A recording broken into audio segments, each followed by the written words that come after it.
কিন্তু মৌখিকভাবে আমি আপনি নিয়ত করলে আমার আপনার জন্য কি হয়ে যাবে, যথেষ্ট হয়ে যাবে। যে ঈদের নামাজ, ঈদের ওয়াজিব নামাজ আমি এই ইমামের পিছনে অতিরিক্ত 6 তাকবীরের সহিত আদায় করছি, বাস আল্লাহু আকবার। এবার ঈদের নামাজ যখন ইমাম সাহেব তাকবীর বলবেন, তাকবীর বলার পর তিনি সানা পড়বেন। সানা পড়ার পর অতিরিক্ত 3টা তাকবীর বলবেন। কখন তাকবীরটা হবে বলেন?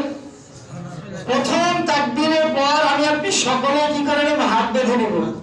এই ভুলটা আমরা করি যে সানা পড়ার পরে আমরা কি করে দিই, হাত ছেড়ে দিই, কিন্তু না, প্রথম তাকবীরের পরে সকলে কি করে নেব, হাতটা বেঁধে নেব। হাতটা বেঁধে নেওয়ার পর ইমাম সাহেব সানা পড়ার পর এরপরে 3টা তাকবীর হবে। 3 তাকবীর শেষে হাত কি করে দিতে হবে, ছেড়ে দিতে হবে।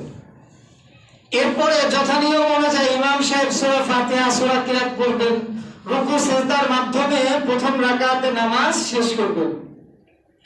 দ্বিতীয় রাকাতে ওঠার পর ইমাম সাহেব অন্যান্য নামাজের মতো সূরা ফাতিহা কিরাত পাঠ করে রুকুতে যাওয়ার আগে পূর্বের নিয়ম অনুযায়ী 3টা তাকবীর বলবেন এবং চতুর্থ তাকবীর বলে সে কি করবে, রুকুতে যাবে।